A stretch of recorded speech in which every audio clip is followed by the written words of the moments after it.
This is Mighty Avengers 23, written by Slott, and it is great. As promised, here is the 3 covers combined. Sadly, we do have a tiny bit of loss between these two, with Iron Man's arm there. But I think these look great together. These are done by the book's interior artist, Khoi, and I have been critical of combined covers in the past. I really see through the novelty and notice how shite most of them are.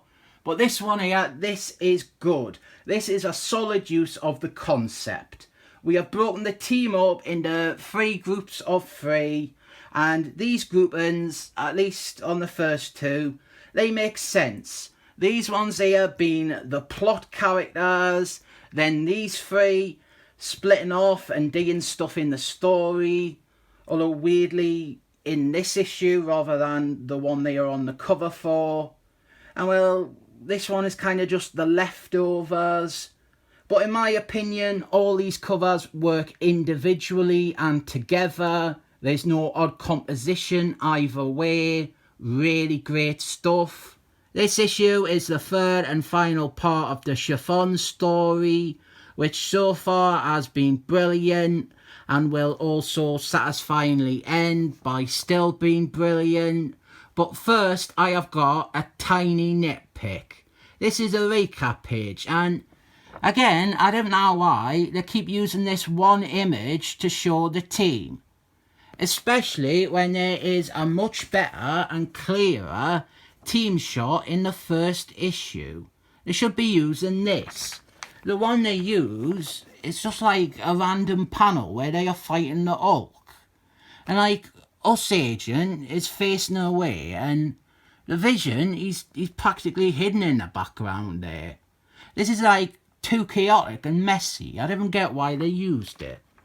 To start off, we are with Thor, and what is happening is the evil elder god Chiffon, he has plunged the world into darkness with dark magic.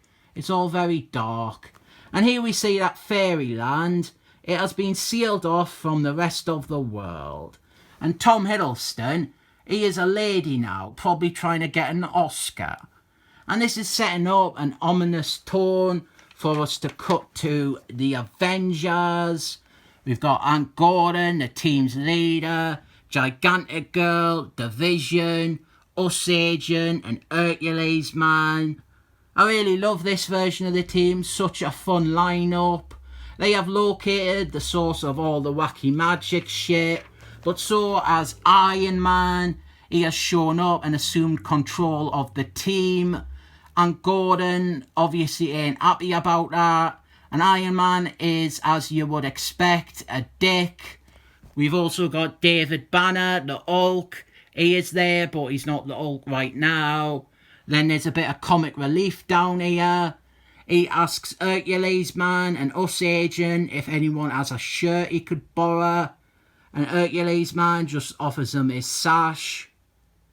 You probably had to be there to really get it.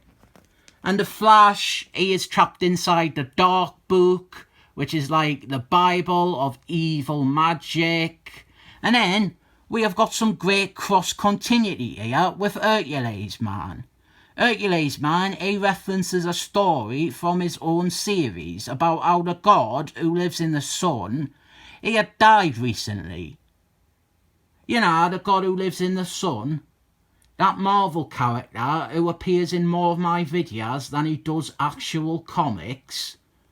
Well, he apparently died in Hercules Man's book, so now there's no one out there to keep Chiffon in check.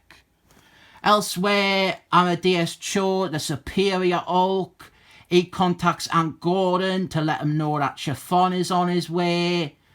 Chiffon, he is possessing the Flash's body, and there's like tentacles and Lovecraft monsters forming behind him as he runs. A fun visual that they didn't quite make the most of in the story. Then Iron Man is a total dick some more. He completely assumes command and immediately dismisses Aunt Gordon, the Vision, Gigantic Girl and the Hulk. and instead says all he needs is Hercules Man and u.s.agent. As horrible as Iron Man is, I do quite like his line here. One super soldier, one god. That is all the Avengers I need. The only reason I like the line is that it's actually referring to u.s.agent and Hercules Man. Just a shame Iron Man has been a prick about everyone else. So Aunt Gordon and the others, they gonna meet up with Amadeus Cho, having been totally cock-blocked by Iron Man. So here's Chiffon in the Flash's body. And Iron Man, his plan is to just blow up Chiffon's magic mountain. And while Iron Man is doing like the easiest and laziest plan ever, and he's pretending he's doing it better than Aunt Gordon, it's actually Aunt Gordon and the others, they are the ones who end up facing off against Chiffon. We got some more of the freaky monsters around them. And Aunt Gordon, he realises that Iron Man's plan won't work anyway. So we have got the classic underdog story. With Aunt and the others, they are fighting something that they cannot really beat. And also Iron Man, he is an idiot because the mountain is filled with uranium and will kill everyone if it explodes. So Scarlet Witch, she shows up again and she coaxes David Banner to transform into the Hulk. Now we have got the Avengers fighting Chiffon. And even though the Hulk, he's like really strong, he's super strong, he is strong enough to attack him, they're still not really doing that well until Aunt Gordon, he devises a plan to stop Chiffon from being able to use his magic spells. And with his reality warping abilities limited, the Hulk and Gigantic Girl beat him up. And then Amadeus Cho, using his superior Hulk skills, he comes up with another plan to free the Flash from the Dark Book and also trap Chiffon back in the book where he belongs. And it's all far too complicated to explain, but we end with the baddie defeated and a new Avengers team forged. u.s.agent and Hercules Man, they apologise to Aunt Gordon, which is really nice, and I fucking love that Dan Slott included that. And then Aunt Gordon, he gets to catch up with Iron Man, who is trying his hardest to fuck off. And rather than apologise, Iron Man, he's just a dick to Aunt Gordon again. So then Aunt Gordon, he tells the rest of the team that he intends to keep them together and lead them. But then the Hulk refuses to join and leaves. And then the Flash, he is about to leave too until he sees his sister, Scarlet Witch, show up as part of Aunt's team. And she teleports him away, leaving the Flash behind. And our EP Lodge is showing the various characters, like the Hulk enjoying his solitude, and u.s.agent leaving Alpha Strike, and Gigantic Girl and the Vision with the new Avengers, and then all the other heroes on the telly box praising the new team of Avengers for saving the world. And we end like we started in Fairyland. It is called a bookend, where we discover a shocking twist. Scarlet Witch is actually Tom Hiddleston in disguise again.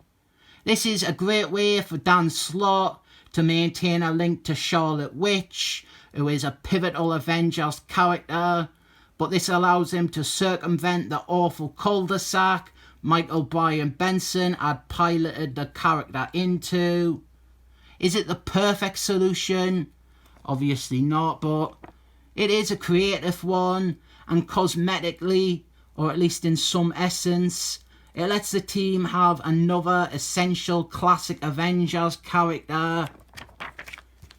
Really, you should go and read this story. Go and get that hardcover, or they did a soft cover release of it recently. Mighty Avengers by Dan Slott. Get it. It is a great run, and both of them collections have that 8-page lead-in story too. The art is patchy in places, but the quality of story and scripting makes up for it. This is brilliant. I rate it 7 thumbs up.